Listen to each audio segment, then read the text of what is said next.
By the fire's glow, the truth is always revealed. Welcome to the Fireside Casebook. The rain in Lochdubh did not fall so much as it drifted, a fine grey hair that clung to the heather and turned the peat bogs into treacherous black sponges. It was the kind of morning that invited a man to stay in bed with a thick duvet and a stack of paperback westerns, but Police Constable Hamish Macbeth was currently crouched by the banks of the river and Gearna, feeling the damp creep through the knees of his trousers. He was not, strictly speaking, on duty. He was, however, very much in need of a salmon. "Keep your tail down, Lugs," Hamish whispered to the shivering, ugly mongrel beside him. Lugs, a dog of uncertain vintage and even more uncertain parentage, gave a low whine and tucked his head between his paws. Hamish's long, lanky frame was coiled with the patient stillness of a heron. His hazel eyes, usually clouded with a look of deceptive vacuity, were sharp as he watched the silver ripple in the dark water. To the tourists who occasionally wandered into the village, Hamish Macbeth looked like a man who found thinking a strenuous and unnecessary exercise. This was exactly how Hamish liked it. If the authorities in Strathbane thought he was a useless, gormless tutor, they wouldn't dream of promoting him. And if they didn't promote him, they couldn't move him away from his beloved Lochdubh. A sudden splash interrupted his poaching. It wasn't a fish. It was the sound of a car, a very expensive, very loud car, screeching to a halt on the road above the bank. Hamish sighed, the sound heavy with the weariness of a man whose peace had been unfairly vandalized. He straightened up, patted Lugs, and began the climb back to the road, his poached salmon remaining safely and legally in the river for another day. Standing by the roadside was a silver Porsche that looked as out of place in the Highlands as a diamond in a bowl of porridge. Next to it stood a man who appeared to have stepped directly out of a London lifestyle magazine. He wore a crisp tweed jacket that had clearly never seen a day's work, and a pair of yellow trousers that were an affront to the muted Highland palate. "You there!" the man shouted as Hamish crested the rise. "Policeman! Is this the god-forsaken village of Lochdubh?" Hamish took his time. He adjusted his peaked cap, which sat a little askew on his shock of unruly red hair, and assumed his most vacant expression. "It is indeed, sir. Though some of us find the Lord's presence quite manageable here." The man, whose face was a shade of puce that suggested high blood pressure and a higher sense of self-importance, waved a manicured hand. "I am Julian Vane. I bought the Rowans. The local agent told me the broadband was fibre optic. It's barely a dial-up. I've been trying to download a prospectus for 40 minutes. Och, the internet," Hamish said sympathetically, leaning against a fence post. "It's a fickle thing, the internet. The wind blows from the west, and the emails get blown right across the Minch toward the Hebrides. Very flighty, the electrons."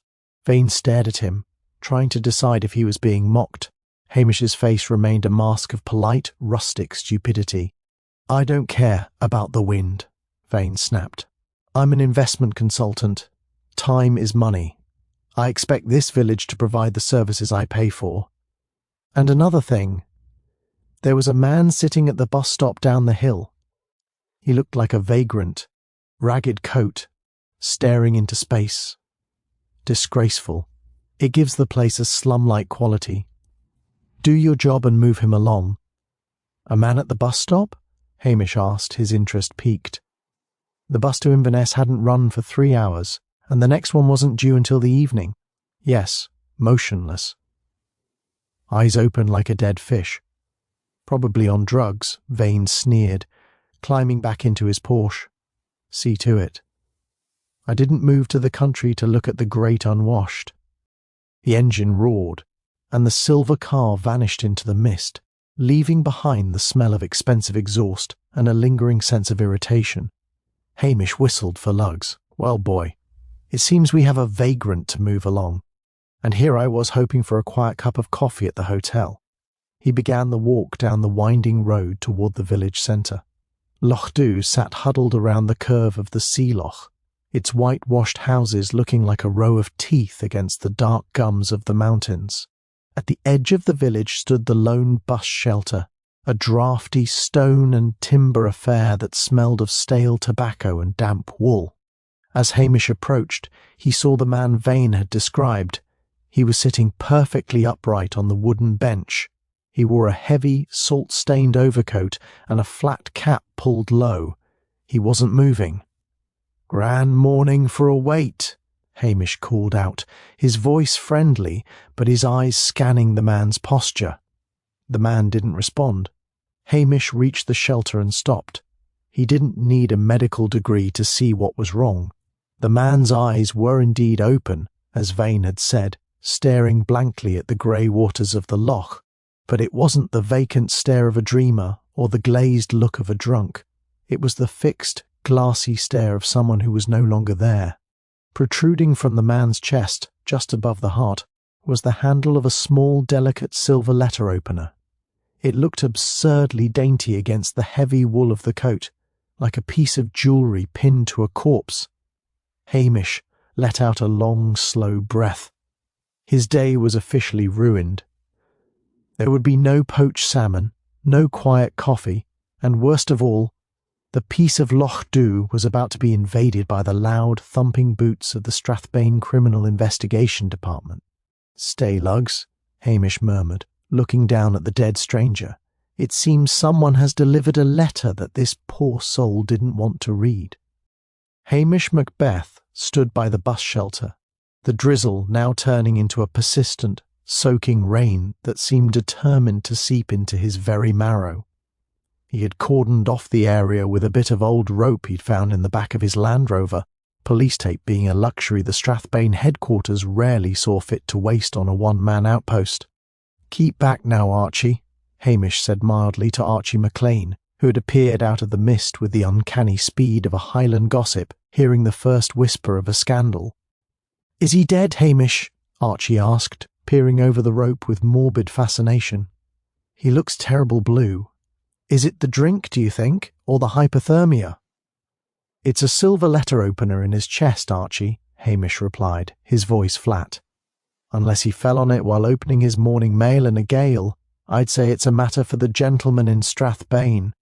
"Och, they'll be delighted," Archie chuckled, though his eyes remained on the corpse. "Blair will be in a foul mood." "The road's a mess of potholes near the bridge." Hamish didn't answer. He was looking at the dead man's hands. Julian Vane had called him a vagrant, but the fingernails were clean and buffed. The overcoat was old, yes, but it was heavy, expensive wool, the kind worn by men who wanted to look country without actually getting dirty. Underneath the coat, Hamish could see the edge of a silk tie. This wasn't a drifter, this was a man playing a part, and he had played it right into a death trap. The silence of the loch was suddenly shattered by the discordant wail of a siren. A dark blue police sedan came hurtling around the bend, splashing through a deep puddle and drenching Archie McLean in the process. It screeched to a halt, followed closely by a forensics van that looked as though it had seen better decades. Out of the car stepped Detective Chief Inspector Cyril Blair. He was a man who looked like an overstuffed sausage squeezed into a cheap, shiny suit. His face was a permanent shade of angry crimson, and his eyes were small, suspicious, and currently fixed on Hamish with pure loathing. "Macbeth!" Blair bellowed, his voice echoing off the hills. "You total and utter moron! What have you done to my crime scene?" "Good morning, sir," Hamish said, adopting his most maddeningly polite tone. "I've touched nothing. I've just been keeping the locals back." "Keeping them back?" Blair stormed over, his heavy boots clattering on the pavement. He shoved past Hamish, nearly knocking him over. "Look at this! A rope? What is this, a village fete? You've probably stomped all over the evidence with those great clod-hopping boots of yours." Blair reached the shelter and looked at the body. Behind him, Detective Sergeant Jimmy Anderson climbed out of the car, looking hungover and clutching a thermos of coffee as if it were a holy relic. "Right," Blair snapped, not waiting for forensics. "Look at him. A tramp, probably a dispute over a bottle of methylated spirits. Some other degenerate did him in and vanished into the hills. "He doesn't look much like a tramp to me, sir," Hamish suggested gently. "His shoes are handmade. They're churches. That's about £400 a pair." Blair whirled around, his neck disappearing into his collar. "Listen to me, you lanky streak of nothing. I didn't ask for a fashion consultation from a Highland peasant who probably gets his clothes from a sheep's back. He's a drifter. The letter opener? Stolen, obviously. He probably stole it from one of the big houses, and his partner in crime stabbed him for the loot. There was a man, a Mr. Julian Vane, who saw him earlier," Hamish tried again. "He said the man was sitting here for a long time. Vane, the investment fellow, a man of standing." Blair's eyes lit up. He loved a man of standing. "I'll speak to him. As for you, Macbeth, get out of my sight. Go find a cat up a tree or poach a salmon. Stay away from this investigation. If I see your gingerhead near this shelter again, I'll have you directing traffic in the middle of a Glasgow blizzard." Jimmy Anderson gave Hamish a sympathetic, if slightly bleary, look as Blair continued to shout orders at the forensics team, who were half-heartedly dusting the damp wood for prints that wouldn't exist. "He's in a right state, Hamish," Anderson whispered, leaning in. "Wife's left him again. Or the dog bit him. One of the two." "It's a shame," Hamish said, his eyes moving back to the victim, "because if he looks at the victim's pockets, he'll find they haven't been touched. If it were a robbery between drifters, wouldn't they have taken the wallet?" "Don't tell him that," Anderson warned. "He's already decided it's a vagrant vendetta. He's even got the headline ready for the Strathbane Gazette." Hamish nodded, his face a mask of dull compliance.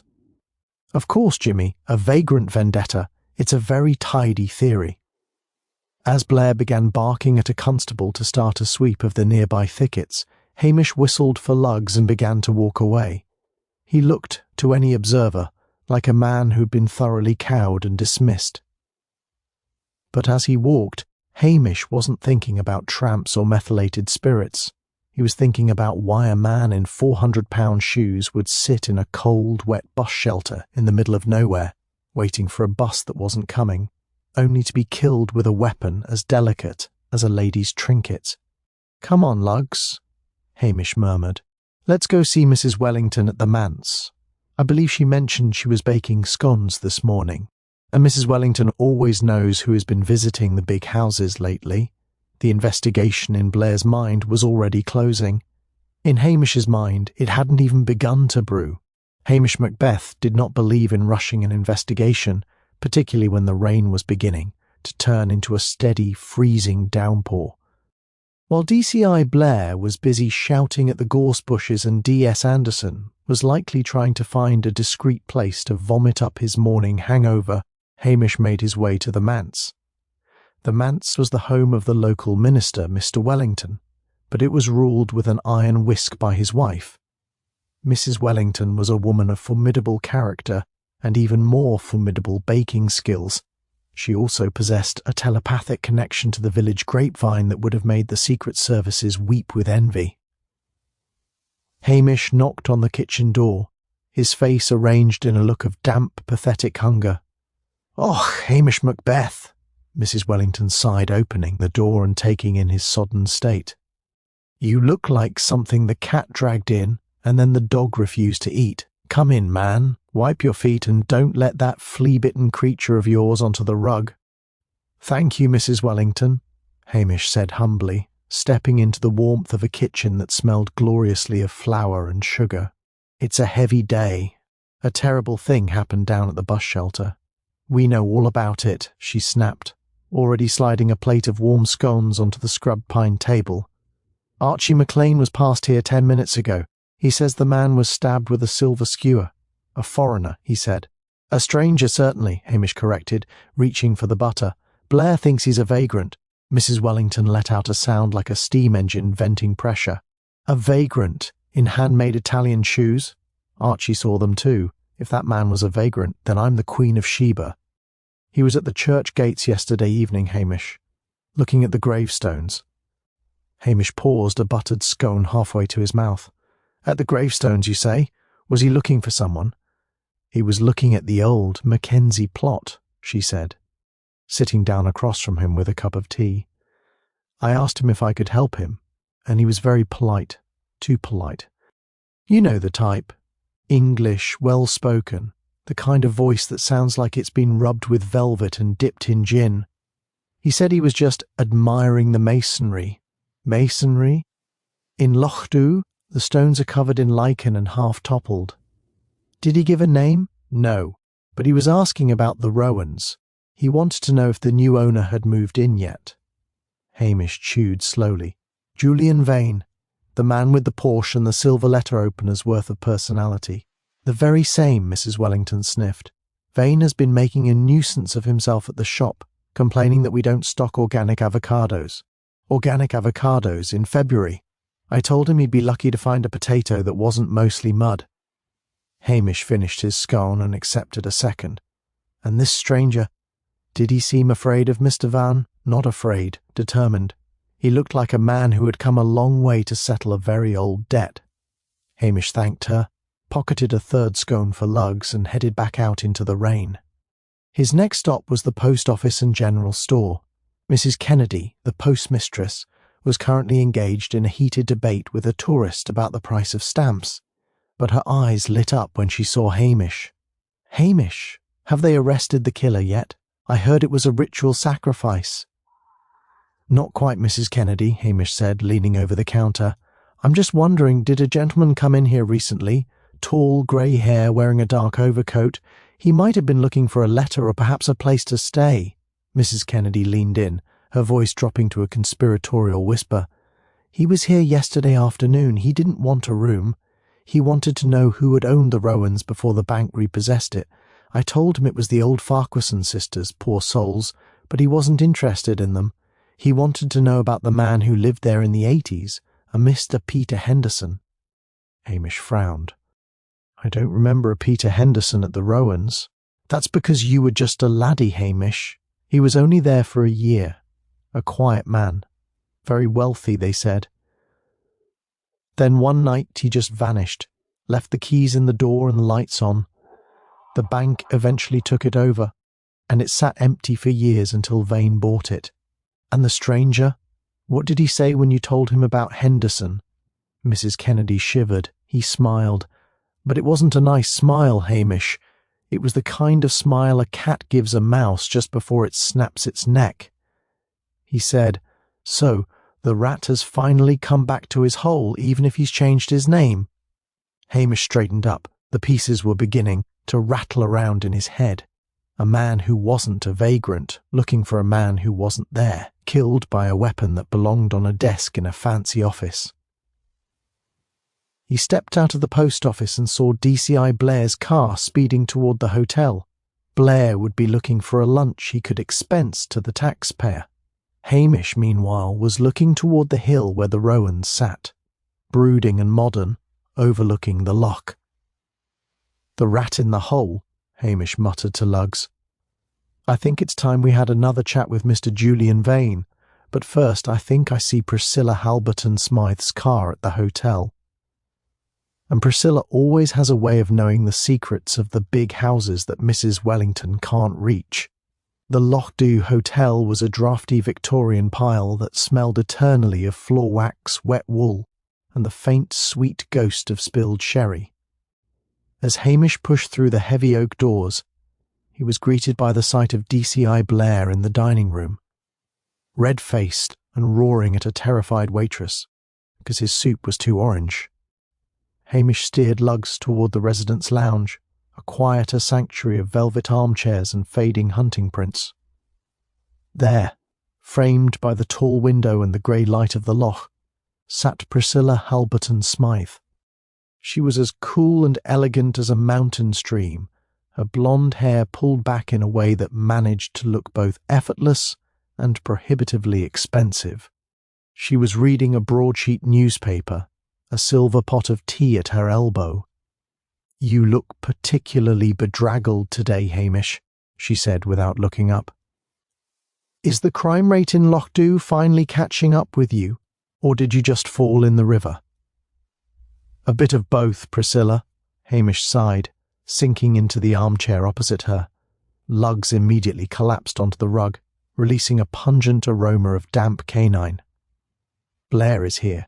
He's decided the murder was a falling out among thieves and is currently trying to arrest the scenery." Priscilla lowered her paper, her blue eyes sharp with intelligence. "I heard. A man at the bus shelter. Archie McLean has already told the entire village that the victim was a Russian spy, but I suspect the truth is more mundane and therefore more unpleasant. He was killed with a silver letter opener," Hamish said, leaning forward. "And he was looking for a man named Peter Henderson, who lived at the Rowans 30 years ago. Does that name mean anything to your father?" Priscilla frowned, a small line appearing between her brows. "The Colonel? No. But the Rowans has always had a bit of a reputation. It's too large for the village and too modern to be charming. Julian Vane bought it for a song, you know." "I met Mr. Vane," Hamish said dryly. "He seems to think the Highlands are a service industry designed specifically for his convenience." "He's new money of the most aggressive sort, Hamish," Priscilla said, her voice dropping. "He's been trying to get onto the board of the local heritage trust. My father finds him uncomfortably keen. But there's something else. I was in London last month for an exhibition at the Tate. I saw that man, the victim." Hamish froze. "Are you sure?" "Quite sure. Was Arthur Penhaligon. He was a partner in a very prestigious, very old-fashioned private bank. The kind of place where they still use quill pens and look down on anyone who didn't go to Eton. He was a fixture of the establishment. Why on earth would he be sitting in a Lochdubh bus shelter dressed like a tramp?" "He told Mrs. Wellington he was admiring the masonry at the church," Hamish murmured. "But he was looking for a rat in a hole. He thought Julian Vane was someone else, a man named Henderson." Priscilla leaned back, her gaze wandering to the window. "A man changes his name, his face and his fortune, and moves to the furthest corner of the kingdom to hide. Then, 30 years later, the past arrives on a bus that doesn't run." She looked back at Hamish, a flicker of something like concern in her eyes. "Be careful, Hamish. If Vane is actually this Henderson person, and he's already killed an eminent banker to keep his secret, he won't hesitate to dispose of a village constable he considers a simpleton." Hamish felt the familiar, bittersweet ache that Priscilla always inspired, a mixture of deep affection and the sharp realization that they lived in different worlds. She saw him as a friend, perhaps a project, but rarely as a man. "Of a very difficult man to dispose of, Priscilla," he said, his voice regaining its lazy lilt.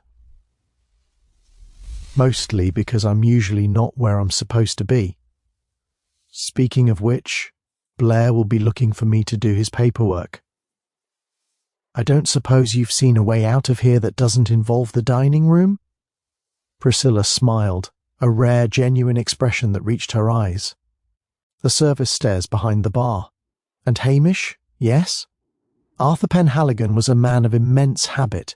He never went anywhere without his pocket watch. It was a family heirloom, a gold breguet. If it wasn't on the body, then the motive wasn't robbery. It was a trophy."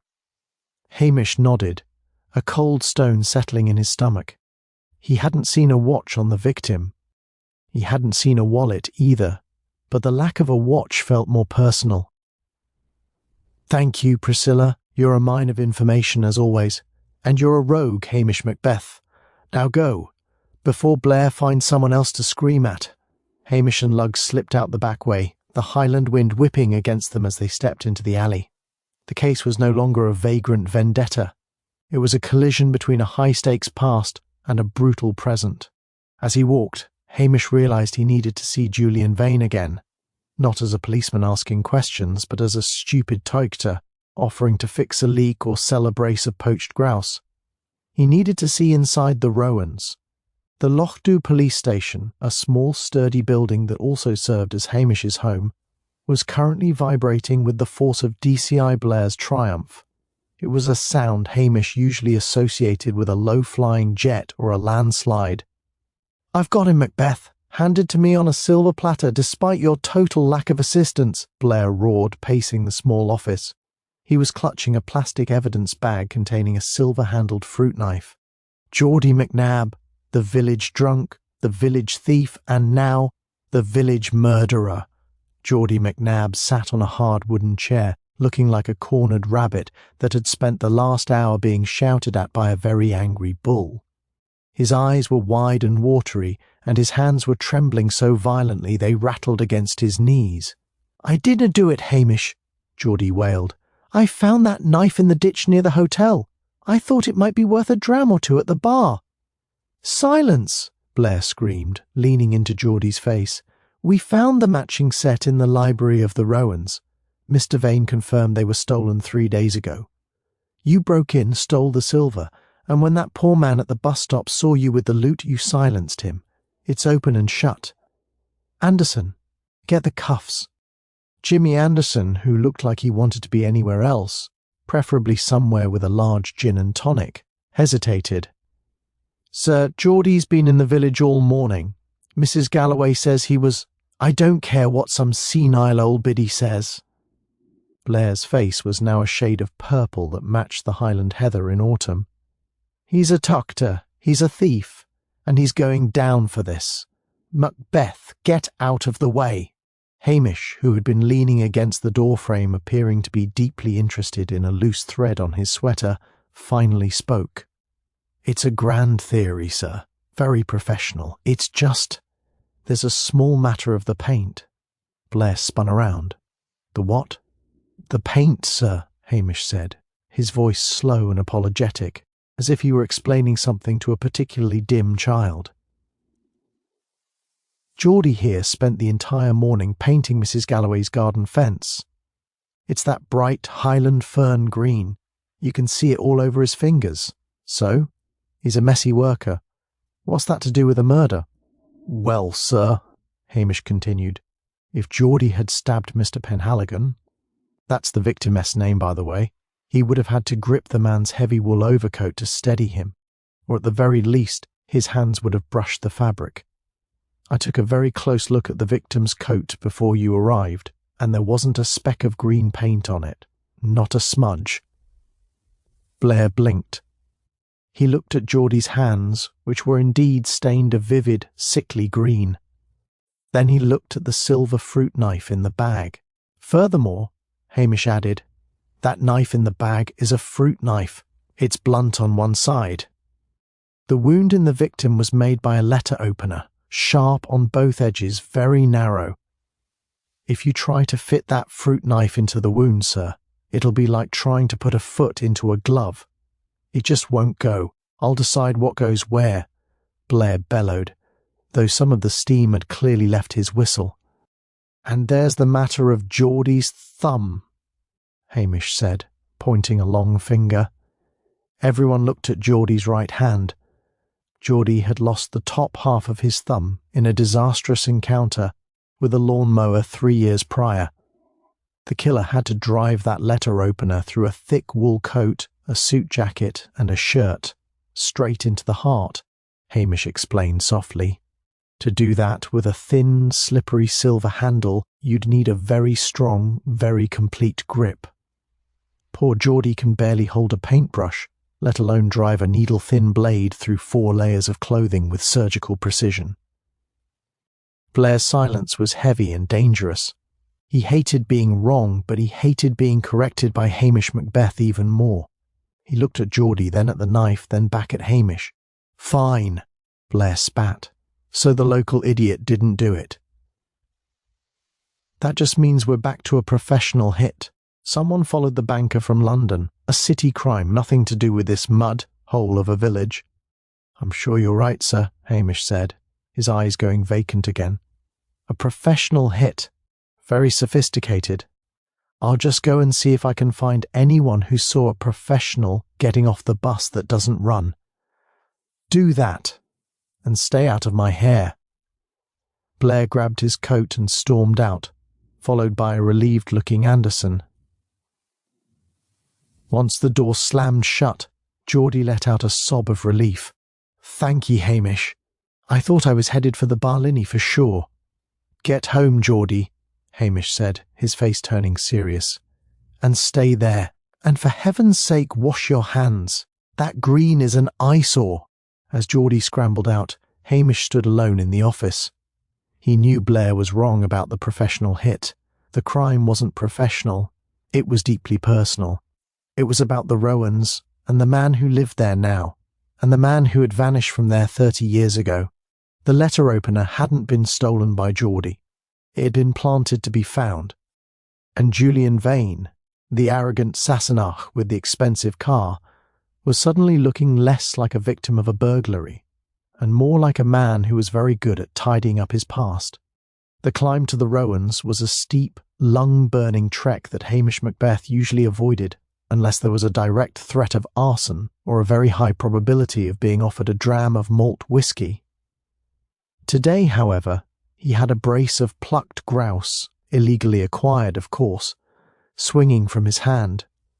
It was his peace offering for the arrogant Mr. Vane, a Trojan horse of Highland hospitality designed to get him past the front door. The house itself was a monstrosity of glass and polished granite, perched on the hillside like a spaceship that had made an emergency landing in a peat bog. It stood in stark contrast to the crumbling crofts and modest whitewashed cottages of Lochdubh. To Hamish, it looked like a building that was trying too hard to be important, much like its owner. As he reached the porch, the wind whipped around the corners of the house, a low, mournful howl that sounded like the ghosts of the old Mackenzie clan, lamenting the arrival of double glazing. Hamish rang the bell, assuming his most gormless expression, the one that suggested he'd recently been kicked in the head by a particularly sturdy pony. Julian Vane opened the door, wearing a silk dressing gown that probably cost more than Hamish's Land Rover. He looked at the constable, then at the dead birds, with a mixture of revulsion and boredom. "What is it now, Macbeth?" "I told your superior everything I saw. The vagrant was at the bus stop. I am a busy man." "Oh, I know, sir, I know," Hamish said, his voice a slow, rhythmic lilt. "I just felt terrible about the burglary. The silver fruit knives and all. I thought a brace of grouse might cheer the heart. They're very fresh. I found them just lying about." Vane sighed, but his vanity won out over his irritation. He stepped back, gesturing for Hamish to enter. "Fine. Leave them in the kitchen. Don't let that mongrel of yours touch the Italian marble." Lugg sat obediently on the mat, looking up at Vane with a mournful expression that suggested he was judging the man's soul. Hamish followed Vane into a kitchen that looked like a laboratory for a very wealthy chemist. Everything was chrome and white. "It's a grand place you've made here, Mr. Vane," Hamish said, wandering toward a large mahogany desk in the corner of the open-plan living area. "Must have taken a lot of work to modernize. The old Farquharson sisters, they let the damp get into the bones of the place." "It was a ruin," Vane said, pouring himself a glass of mineral water. "I had to gut the entire ground floor. It's the only way to live. Modernity, Macbeth. You should try it. It involves more than just growing a beard and poaching." Hamish's eyes drifted to a series of architectural drawings on the desk. They weren't for the current renovations. They were old blueprints, yellowed at the edges. One of them showed the drainage system of the estate from 1985. "You're very interested in the history of the plumbing, sir?" Hamish asked innocently. Vane stiffened. "I believe in knowing my property. There was a blockage in the lower garden. I had to consult the original plans to find the septic tank." "Ah, the septic tank," Hamish nodded. "A tricky thing. My Uncle Fergus once lost a prize-winning sow to an open septic tank. Terrible tragedy.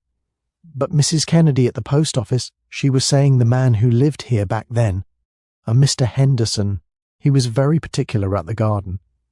Spent a fortune on the roses, she said.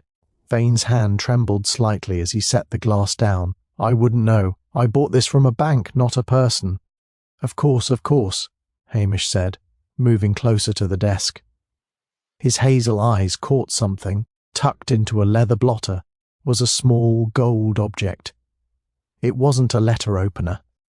It was a pocket watch, a gold breguet, exactly as Priscilla had described. The glass was cracked, and the hands were frozen at 9:15. Hamish felt a cold prickle at the back of his neck. The motive wasn't just a vagrant vendetta or a random robbery. It was about the erasure of a life.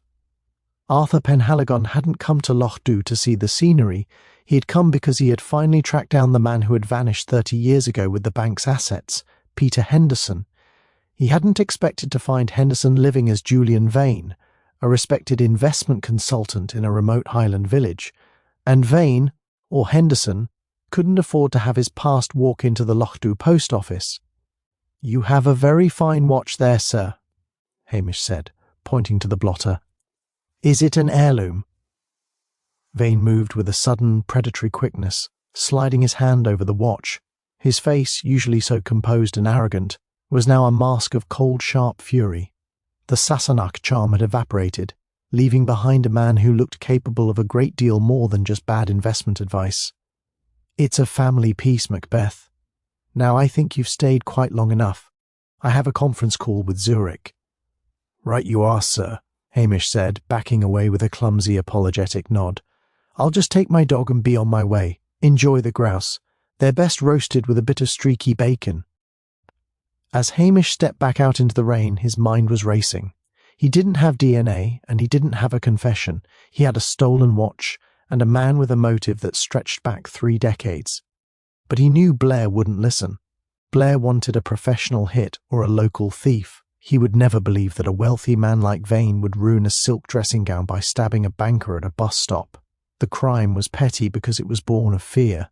The fear of a man who had built a palace on a foundation of lies and couldn't let a single brick be moved. "He's the rat in the hole, Lugs," Hamish whispered, the wind whipping his red hair. "And he thinks I'm just a stupid policeman who's easily bribed with a bit of marble and mineral water.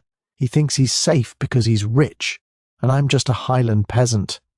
Hamish smiled, a thin, dangerous smile that never reached his eyes, but he forgot one thing. In the Highlands, we know exactly how to handle rats. We don't chase them. We just make them think the hole is getting smaller until they have nowhere left to run.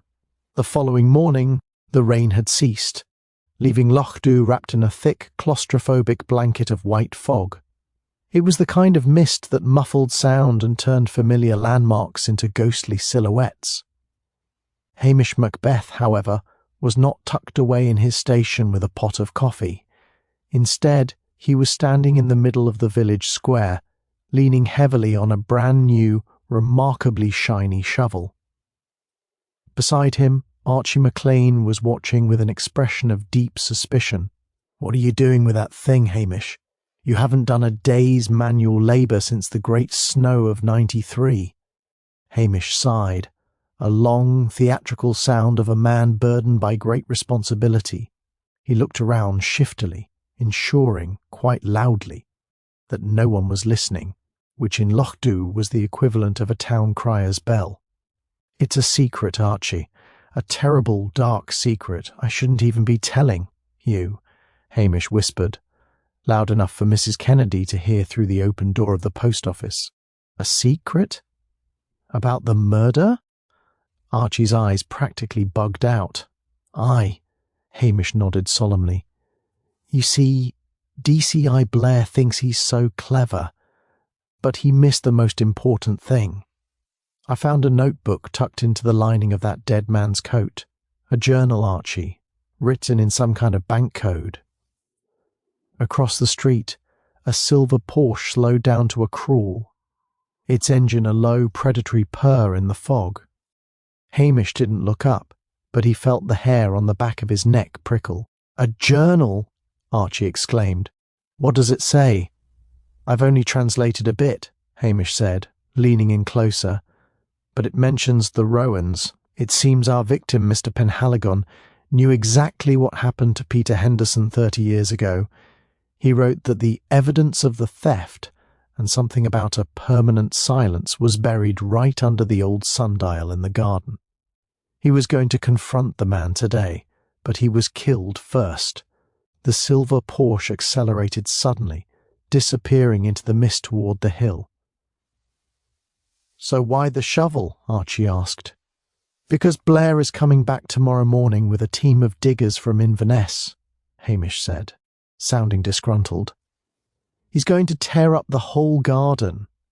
He'll get all the glory, get promoted to superintendent, and I'll be stuck here doing his filing. I thought, well, if I go up there tonight under the cover of the fog and find the permanent silence myself, maybe I'm the one who gets the commendation." "You're going to trespass on Mr. Vane's land?" Archie gasped. "He'll have your badge." "Not if I'm quick," Hamish said with a wink of deceptive cunning. "He's got that big dinner party tonight at the hotel. He won't be back until midnight. I'll have the evidence and be gone before he even finishes his brandy." Hamish shouldered the shovel and began the long walk toward the hotel, Lugs trotting at his heels. He knew exactly what would happen next. Mrs. Kennedy would tell Mrs. Wellington, who would tell the hotel staff, and by the time Julian Vane sat down for his first course, he would know that a greedy, ambitious Hamish Macbeth was planning to dig up his garden at 10 o'clock tonight. Vane wouldn't wait for the Inverness diggers or for Hamish to find whatever was buried there. He wouldn't risk a permanent silence being unearthed. Hamish didn't go to the hotel. He doubled back through the woods, the damp branches clawing at his uniform. He didn't have a journal, and he didn't have a code. All he had was the memory of those architectural drawings of the 1980s drainage system, and the look on Vane's face when the septic tank was mentioned. "He's not at a dinner party, Lugs," Hamish murmured as they crouched in the thick gorse overlooking the rear garden of the Rowans. "He cancelled it 10 minutes ago, claiming a sudden migraine. He's inside right now, watching the clock." The fog began to thicken as evening fell, turning the garden into a grey netherworld. The house remained dark, save for one flickering light in the study. Hamish waited. He was good at waiting. It was a skill he had perfected during long hours of poaching, and even longer hours of avoiding DCI Blair. Around 9:30 the back door of the Rowans creaked open. A figure emerged clad in dark waterproofs. It wasn't carrying a drink or a book. It was carrying a heavy-duty pickaxe and a powerful industrial flashlight. The figure moved with frantic, jerky movements toward the old stone sundial that sat in the centre of a neglected patch of roses. The man began to dig, the sound of the pickaxe striking the rocky Highland soil echoing like a heartbeat through the mist. Hamish didn't move. He watched as Julian Vane, the sophisticated investment consultant, the man of standing, began to tear at the earth like a desperate animal. Vane wasn't looking for a journal. He was looking for the one thing that could truly destroy him, the physical remains of the real Peter Henderson, whose identity he had stolen and whose body he had likely hidden in the very foundation of his new life 3 decades ago. "Just a little deeper, Mr. Vane," Hamish whispered to himself. "You're doing the police's work for them, and DCI Blair isn't even here to take the credit." The sound of the pickaxe striking the earth was rhythmic and desperate, a sharp thwack crunch that echoed through the damp silence of the Highland night.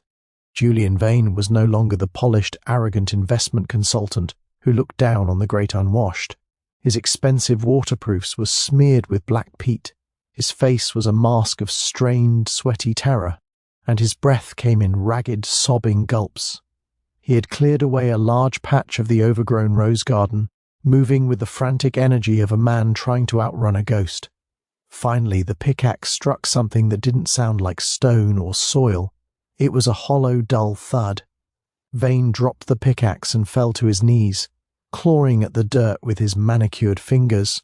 He pulled away a heavy, rotted piece of timber, part of an old drainage cover, and shone his industrial flashlight into the dark cavity below.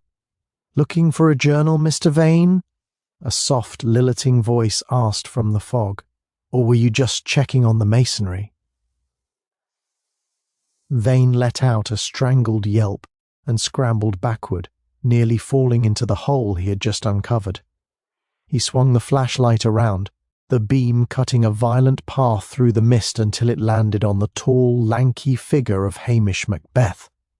Hamish was leaning against a rowan tree, his hands deep in his pockets and his peaked cap pulled low. Beside him, Lugs let out a low, vibrating growl, his hackles raised. Hamish didn't look like a hero. He looked like a man who had stumbled upon a neighbour doing some late-night gardening and found it mildly eccentric. "You!" Vane hissed, his voice trembling with a mixture of fear and fury. You said you were coming at 10. You said there was a journal." "Oh, I say a lot of things, Mr. Vane," Hamish said, stepping into the circle of light. "Most of it's just tugged to nonsense to keep the tourists happy. There is no journal, there never was. I just needed to know where you'd hidden the real Peter Henderson." Vane's eyes darted to the hole, then back to Hamish. The mask of the Sassenach gentleman shattered completely, revealing the cold, predatory creature underneath. "You don't know anything. This is my property. I'm doing repairs." "Repairs to a 30-year-old murder?" Hamish asked, his voice losing its lazy warmth and turning as hard as the granite beneath their feet. Arthur Penhaligon knew. He was a banker, wasn't he? He remembered the real Henderson, the quiet, wealthy man who lived here. And he remembered you, the ambitious young clerk who vanished at the same time the bank's accounts were drained. He finally tracked you down, saw your face in a local heritage brochure, and came here to settle the score. Vane stood up slowly, his hand drifting toward the heavy pickaxe lying in the mud. Penhaligon was a fool. He thought he could blackmail me. He thought I'd just hand over everything I'd built because of a past indiscretion. "Stabbing a man in a bus shelter isn't an indiscretion, Peter," Hamish said. "It's murder, just like whatever is down in that hole." With a roar of pure animal desperation, Vane lunged. He didn't go for the pickaxe. He reached into his jacket and pulled out a heavy, snub-nosed revolver. "I'm not going to jail because of a stupid policeman," Vane screamed, levelling the gun at Hamish's chest. Hamish didn't flinch in the split second before Vane could pull the trigger. Hamish whistled, a sharp, piercing note that cut through the fog like a knife. Lugs, usually the most lethargic dog in the Highlands, turned into a streak of grey lightning. He didn't bite, he simply threw his entire solid weight against Vane's knees. The killer buckled, his shot whistling harmlessly into the branches of the rowan tree. Before Vane could recover, Hamish was on him. To the villagers, Hamish was a slow-moving beanpole, but now he moved with the wiry, explosive strength of a man who spent his days climbing mountains and his nights wrestling recalcitrant rams. He grabbed Vane's wrist, twisting it with a sickening pop until the gun fell into the mud. Vane fought like a cornered rat, scratching and biting, but Hamish pinned him to the wet earth, his knee pressed firmly into the small of the man's back.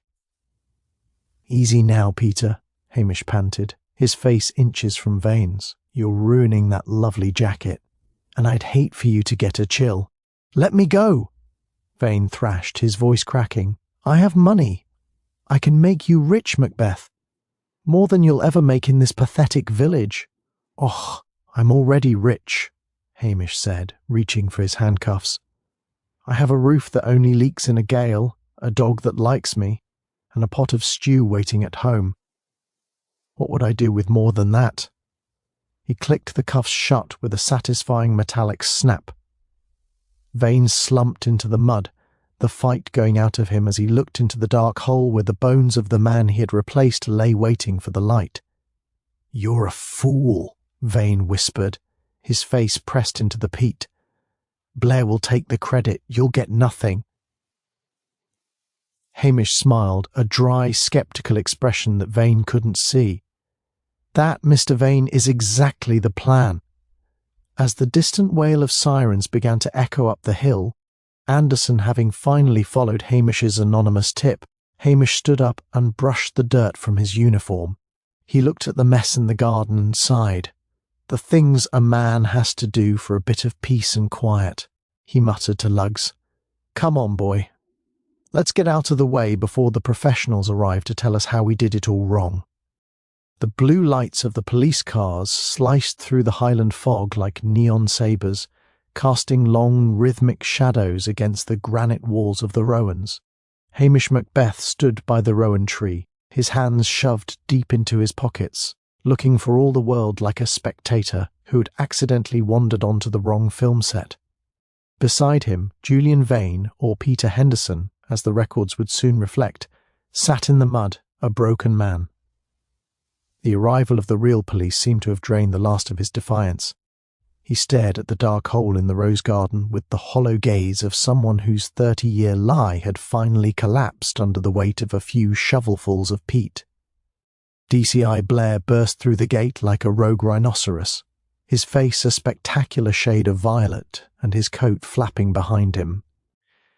DS Anderson followed, looking tired, cold, and profoundly uninterested in the damp festivities. "Macbeth!" Blair bellowed, his voice loud enough to startle the sheep on the next hillside. "I told you to stay away from this investigation. What in the name of God are you doing standing over a suspect in the middle of the night? I'll have your badge for this. I'll have you directing traffic in a car park in Wick." Hamish assumed a look of profound, glassy-eyed confusion. "Oh, sir, it's a terrible misunderstanding. I was just out for a late-night stroll with Lugs. The dog needed the air, you see, when I heard a terrible clatter. I thought perhaps a cow had fallen into a ditch." "A cow?" Blair stepped into the light of the industrial flashlight, which was still lying on the grass. He saw Vane in handcuffs. He saw the gun in the mud. He saw the open grave. "What is this? Is that Mr. Vane?" "It is, sir," Hamish said, sounding helpful and slightly dim. "I found him digging here. He seemed very distressed. He even had a toy gun, though I managed to tuck it away before he hurt himself. I put the bracelets on him just to keep him from falling into that hole. It looks very deep, doesn't it?" Blair's eyes widened as he peered into the cavity. He saw the rotted timber and the unmistakable pale gleam of something that wasn't a rock or a root. His predatory instincts, usually reserved for finding the nearest pub or someone to blame for his own mistakes, suddenly shifted into high gear. "A body," Blair whispered, his voice trembling, not with horror but with the dawning realization of a career-making headline. "A body buried in the garden, and the weapon, the gun. It's a grand find, sir," Hamish said, leaning in conspiratorially. "Exactly as you predicted. I remember you saying at the station that we should look for a local connection with a long history. I was just following your brilliant lead, sir. I thought to myself, Hamish, if the DCI says there's a hidden secret here, you'd better keep an eye out." Blair blinked. He didn't remember saying anything of the sort. In fact, he'd spent the last 24 hours screaming about professional hits and vagrant vendettas, but the lure of being right was far stronger than the truth. "Did I? Yes. Yes, of course I did." Blair puffed out his chest, his waistcoat buttons straining under the pressure of his ego. "I knew the vagrant vendetta was a smokescreen. I was testing you, Macbeth. I knew Vane was our man the moment I saw his Porsche. Too flashy, always a sign of a guilty conscience." Jimmy Anderson caught Hamish's eye. Hamish gave an almost imperceptible wink. Anderson sighed and looked away, hiding a small, knowing smile. He knew exactly what Hamish was doing. He was handing Blair the keys to the city just so he could stay in his own small corner of it. "Sir," Anderson intervened, "we should get the forensics team back up here. If that's the real Henderson in the hole, and Vane is our man for Penhaligon, this is a double homicide. The press will be all over it." "The press!" Blair's eyes gleamed. "Yes. I'll give a statement at the hotel. DCI Blair's intuition leads to gruesome discovery. Anderson, get this filth into the car. Macbeth, you stay here and guard the hole. Don't touch anything. I don't want your clumsy fingerprints ruining my crime scene." "Of course, sir. I'll be as quiet as a mouse," Hamish promised. "And, sir, Will you be mentioning the journal, the one you suspected existed? The journal? Oh yes, I'll mention I've secured the documentary evidence, Blair said, already rehearsing his speech.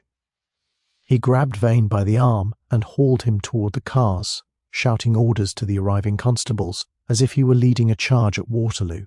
As the cars began to pull away, their sirens silent now, but their lights still painting the fog, Hamish stood alone in the garden. He looked down at Luggs, who was currently sniffing at a discarded sandwich wrapper. "There he goes, Luggs," Hamish murmured. "The hero of the hour. He'll get a commendation, a feature in the Daily Record, and with any luck, a transfer to a very busy, very loud office in Glasgow, where he can shout at people all day long." Hamish reached into his pocket and pulled out a small silver object, the gold Breguet watch he had retrieved from Vane's desk earlier, before Blair arrived. He looked at the cracked face one last time. It was the only piece of evidence that truly linked Vane to the banker's life, and now it would be found by Blair's team during the search of the house, further cementing the DCI's genius investigation. He dropped the watch back into his pocket, ready to plant it in the study before he left.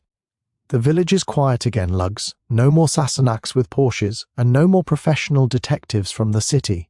Hamish looked toward the loch, where the first hint of a pale Highland dawn was beginning to break through the Ha. He felt a deep sense of satisfaction. He was still a lowly, useless constable.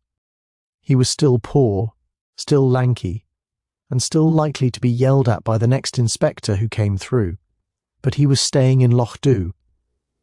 And in Hamish Macbeth's world, that was the greatest victory of all. The following morning, Lochdubh looked as though it had never hosted a murder, a forensic team, or a detective chief inspector with a penchant for shouting. The fog had been chased away by a brisk, salty wind from the Atlantic, leaving the mountains sharp and purple against a sky the colour of a pale blue eggshell. The only evidence of the night's drama was a few patches of churned-up mud in the garden of the Rowans, and the lingering metallic scent of police diesel near the bus stop. Hamish Macbeth sat in his small kitchen, the stove humming with a gentle, comforting heat. The station was quiet, save for the rhythmic thumping of Luggs's tail against the floorboards. On the table lay a copy of the Strathbane Gazette. The headline, printed in bold, uncompromising black ink, shouted, "Local hero, DCI Blair cracks decades-old cold case." Below it was a photograph of Blair, looking remarkably smug and slightly out of focus, standing next to a very disgruntled Julian Vane. The article detailed how Blair's tireless dedication and unmatched investigative instinct had led to the discovery of a body from the 80s and the resolution of the Penhaligon murder. Hamish was mentioned only once in the final paragraph as the local constable who assisted with securing the perimeter. Hamish smiled, a slow, genuine expression that transformed his face from that of a village simpleton into something much sharper. He folded the paper and used it to light a small fire in the hearth. "There you go, Luggs," Hamish murmured, watching the flames lick at Blair's self-important grin. "He's got his glory, and we've got our silence. It's a fair trade." A knock at the door interrupted his thoughts. It was Archie McLean, looking particularly lively, and clutching a brown paper bag that smelled suspiciously of the local distillery's finest export. "Have you seen it, Hamish?" Archie asked, stepping inside without waiting for an invitation. "Blair's on the television. He's talking about the complexity of the criminal mind as if he's just discovered fire. The whole village is laughing into their sleeves." "He did a grand job, Archie," Hamish said mildly, reaching for 2 mugs. "It's not every day a man finds a body in a garden and a killer in silk pyjamas." "Och, away with you," Archie chuckled, pouring a generous measure of whiskey into the mugs. "We all know who did the digging, of both the earth and the truth. Mrs. Kennedy saw you with that shovel, Hamish. She says you looked like a man possessed by the devil, or at least by a very strong desire to stay exactly where you are. I just like to keep the garden tidy, Archie. It's a hobby." They sat in companionable silence for a moment, the whiskey warming the room. Archie eventually wandered off to spread more secret details to anyone who would listen, leaving Hamish to his peaceful routine. Later that afternoon, Hamish took a walk down to the pier. The air was cold and clean, and the loch was a sheet of dark glass. Near the hotel, he spotted Priscilla Halberton-Smythe's car. She was standing by the water, her coat collar turned up against the wind. "I see you've successfully avoided a promotion again, Hamish," she said as he approached. Her voice was light, but there was an admiring glint in her eyes that she rarely allowed him to see. "It was a narrow escape, Priscilla," Hamish admitted. "They were talking about a commendation. I had to convince Blair that it would only distract from his own brilliance.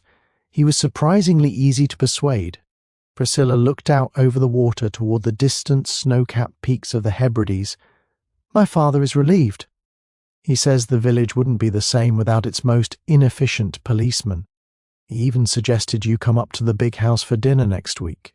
He wants to hear the unofficial version of events." Hamish felt the familiar flutter of hope, the one he tried so hard to suppress.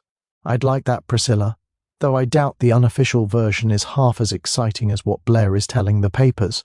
"I doubt that very much," she said with a soft smile. She turned to leave, pausing for a second. "You're a clever man, Hamish Macbeth. It's a pity more people don't realise it." "If they did, Priscilla, I'd be living in a flat in Glasgow with no view of the loch and a boss who knows how to read a map. I think I'll stick to being a pity." He watched her drive away, then turned back toward his station. As the sun began to dip behind the mountains, painting the water in shades of orange and bruised purple, Hamish felt a profound sense of belonging. The Sassenach outsider was gone. The secrets of the past were buried properly this time in the village kirkyard, and the deceptive laziness of Lochdubh had been restored. Back at the station, Hamish put a pot of stew on the stove. It was thick with potatoes, onions, and a few scraps of meat that he hadn't strictly paid for. He sat by the window with Lugs, watching the lights of the village flicker on one by one. He was a man of the Highlands, a man who knew that sometimes the best way to solve a mystery was to sit quietly, drink tea, and let the world reveal its own foolishness. He was exactly where he wanted to be. "Well, Lugs," Hamish said, leaning back in his chair as the scent of the stew filled the room. "I think that's enough work for 1 year. What do you say we go poaching tomorrow?" Lugs let out a soft, contented woof. The piece of Lochdubh was complete. The week following the arrest of Julian Vane, or rather the rebirth of the late Peter Henderson scandal, saw Lochdubh transformed into a reluctant celebrity. The village, which usually preferred its visitors to arrive in manageable, predictable trickles, was suddenly besieged by a swarm of Sassenach journalists and television crews from as far away as London. They clogged the narrow streets with their satellite vans and cornered anyone wearing a flat cap, hoping for a quote about the killer in our midst. Hamish Macbeth, demonstrating his usual genius for self-preservation, had spent most of the week investigating the remote sheep tracks on the far side of Ben Bui. He had returned to the village only when he was certain the last of the news vans had retreated toward the A9, leaving behind nothing but crushed grass and a slightly inflated sense of importance in the local pub. He stood now in the post office, leaning against the counter as Mrs. Kennedy meticulously sorted the morning mail. The headline on the Scottish Daily Express was particularly garish. "Blood in the Roses, the secret life of the high-stakes hideaway." "They've got the house wrong," Mrs. Kennedy remarked, not looking up from a stack of electricity bills. "They're calling the Rowans a stately manor. It's a box of glass with no soul, and I told that young reporter as much. He didn't write it down, though. I suppose stately manor sells more papers than expensive eyesore." "The truth is rarely as profitable as a good story, Mrs. Kennedy," Hamish said, reaching for a packet of ginger nuts. "Did the mail bring anything for the station?" "Just a formal commendation from the Chief Constable's office," she said, sliding a thick, official-looking envelope across the counter. "It's addressed to the station, but it's mostly praise for DCI Blair. It says his leadership and coordination of local assets. was a model of modern policing. Hamish didn't even open it. He tucked it into his pocket, where it would eventually find its way into the bottom of a drawer, alongside several unpaid parking tickets and a recipe for nettle soup. Local assets, he mused. That'll be me and Lugs then. I hope they send Lugs a medal made of marrowbone. Archie McLean is claiming he's the one who found the journal, Mrs. Kennedy continued, her eyes sharp with amusement. He's been telling the tourists at the hotel that he was Hamish Macbeth's secret informant. He's already been bought 3 pints of heavy and a double malt on the strength of it. Hamish chuckled. Let him have his pints. It's a heavy burden, being a secret informant. As he left the shop, the Highland air felt crisper, the scent of burning peat and salt spray reclaiming the village from the lingering exhaust of the media circus. He began the walk up the hill toward the Rowans.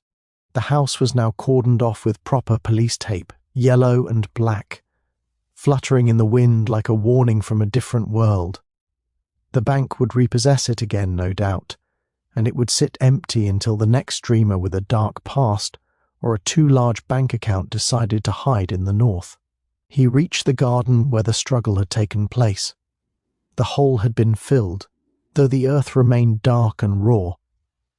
It was a scar on the land, one that would take seasons of Highland rain and snow to heal. It's a strange thing, Lugs, Hamish said to the dog, who was sniffing the perimeter with professional curiosity. A man spends 30 years building a fortress of money and names, only to have it all knocked down by a silver letter opener and a bus that never came. He looked down at the site of the old sundial. He had returned to the house not to search for more evidence. Blair's team had been through the place like a plague of locusts, but to satisfy a small, nagging itch in his own mind. He walked toward the back porch, where the modern renovations met the original stone of the foundation.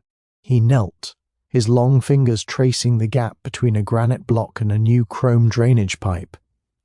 There, tucked deep into the crevice, some of the forensic teams, in their rush to find gold and guns, hadn't thought to look, was a small, waterproof tin. Hamish pried it open. Inside was a single photograph, yellowed and brittle. It wasn't of Peter Henderson or Arthur Penhaligon. It was a photo of a young woman standing on the pier at Lochdubh, her hair wild in the wind, laughing at the camera. On the back, in a cramped, shaky hand, were the words, "For the sake of the girl I used to be. Don't come back, Peter. The hills have long memories." It was a letter that had never been sent. Perhaps the real Peter Henderson had kept it as a warning, or perhaps Julian Vane had kept it as a trophy of the life he had extinguished. Either way, it was the final human piece of a puzzle that Blair would never understand. Hamish didn't put it in an evidence bag. He didn't call Strathbane. He simply held it for a moment, acknowledging the ghost of a woman who had seen the darkness coming 30 years before it arrived. Then he struck a match and watched the small flame consume the last of the secret. The ashes were caught by the wind and scattered across the loch. "No more secrets for this house, Lugs," Hamish said softly. He turned away from the glass monstrosity and began the descent back to the village. As he reached the bottom of the hill, he saw the bus to Inverness pull up at the shelter. The actual bus, on its actual schedule.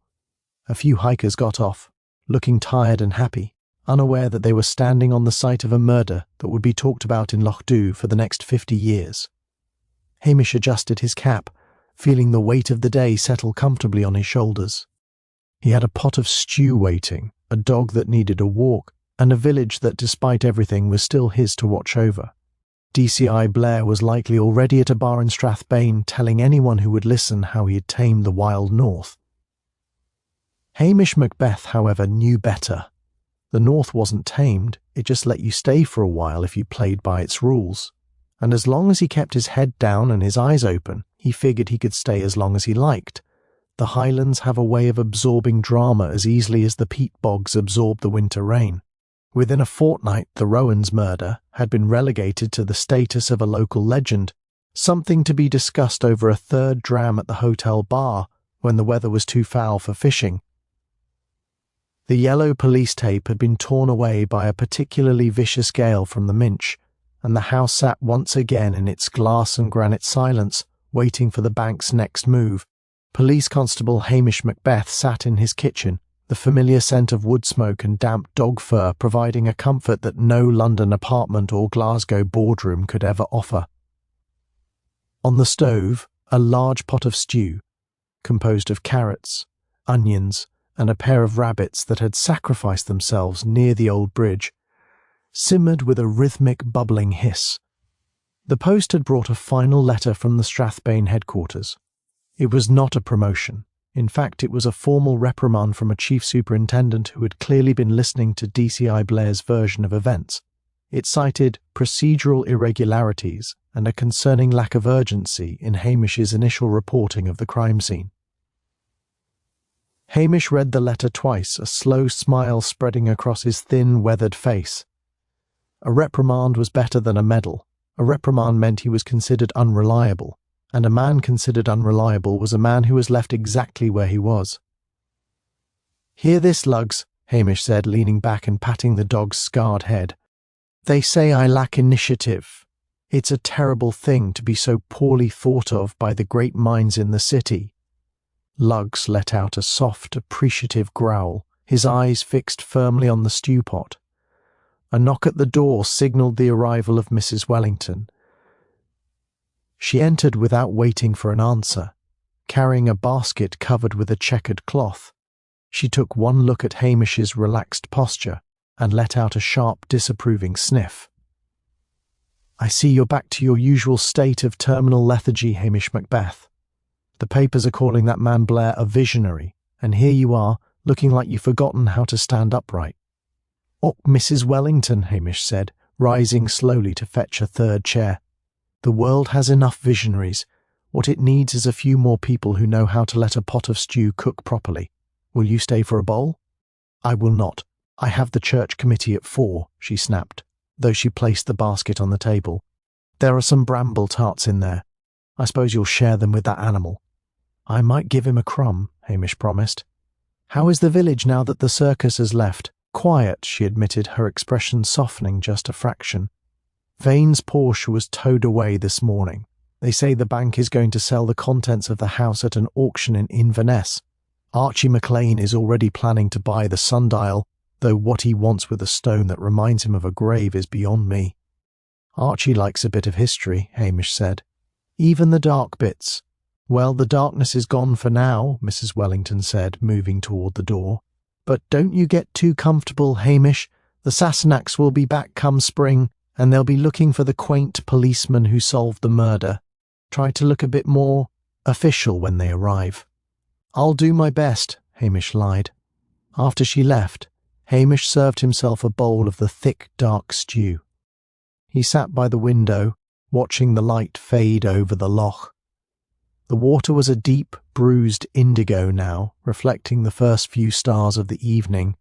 He thought briefly of Arthur Penhaligon, the man who had come so far to reclaim a stolen past, only to find a permanent silence in a rose garden. He thought of Peter Henderson, who had traded his soul for a silver car and a glass house, and ended up with nothing but a pair of handcuffs and a cold cell. The world of big money, high-stakes banking, and carefully crafted identities seemed like a fever dream compared to the reality of Lochdubh.